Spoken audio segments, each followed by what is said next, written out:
청년 세대는 들러리가 아니다.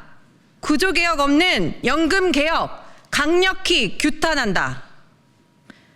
이것이 개혁입니까? 청년 세대가 가만히 있으니까 가만히로 보이십니까? 14일에 발표된 국민연금 모수개혁안은 근본적인 연금개혁이 아닌 미봉책에 불과합니다. 연금의 구조개혁 없이 선심 쓰듯 일부 수치 조정에 그쳐놓고 연금개혁이 시작되었다고 포장하고 있습니다. 이에 세대 간 공정을 외치는 청년연대 미래생각은 깊은 분노와 우려를 표합니다. 이번 모수개혁을 하고 나면 또 구조개혁은 안 할 게 뻔합니다.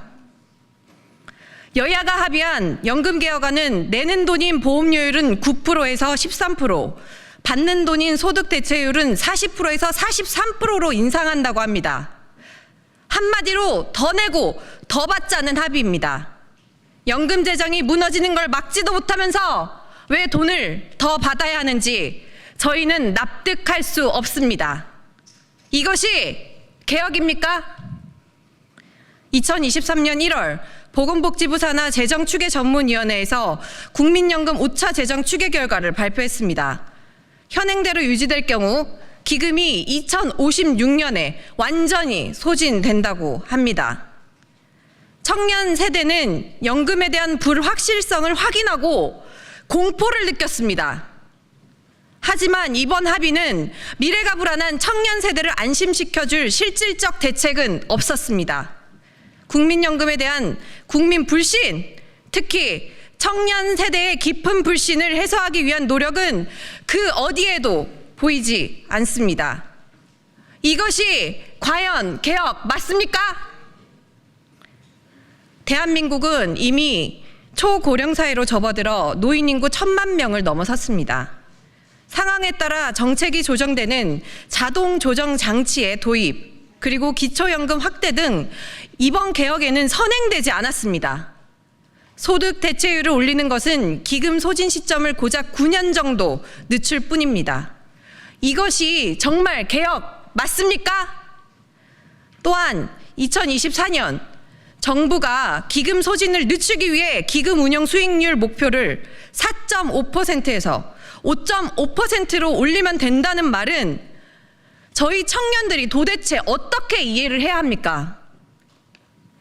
어떻게 올릴 것인지, 이제까지는 왜 그렇게 하지 않았는지 구체적인 설명 없이 단순히 목표치만 올리는 것, 이것이 정말 개혁이란 말입니까? 우리 청년 세대는 국민을 향한 진정성이 전혀 보이지 않는 정치권과 정부의 행태에 총체적인 불신을 느낍니다.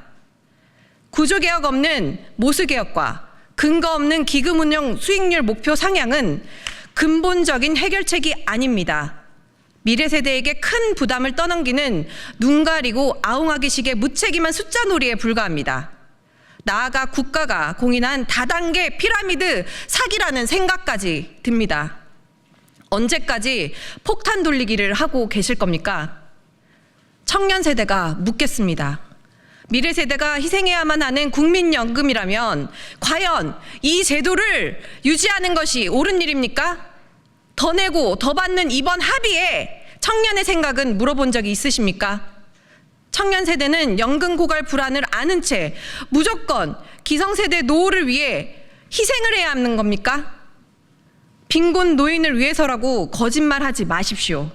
빈곤 노인분들은 국민연금을 받지도 못하거나 아니면 받더라도 20만 원 밖에 못 받으십니다.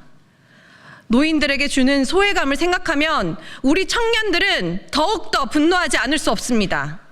이분들은 소득 대체율 인상의 수혜를 보지도 못하시니까요. 수혜자는 고소득, 정규직 출신의 넉넉한 기성세대입니다. 이들을 위해 청년의 미래를 희생하는 것은 도대체 누구를 위해 국가가 존재하는지 의심케 합니다. 정치권은 더 내고 더 받는 합의에 자축하지 마십시오. 속히 지속 가능한 연금 제도를 위한 근본적인 고민을 해 주십시오. 더 이상 미루지 마십시오. 구조개혁 논의 시한과 대상을 정하십시오. 무책임하게 미래 세대에게 떠넘기는 방식이 아닌 미래 세대의 짐을 줄이고 지속 가능한 국민연금 제정을 위한 종합적이고 진정성 있는 논의를 촉구합니다. 그렇지 않다면 국민연금 제도에 대한 헌법 소원을 비롯하여 국민연금 납부 거부 운동 등을 적극적으로 추진할 계획입니다. 감사합니다.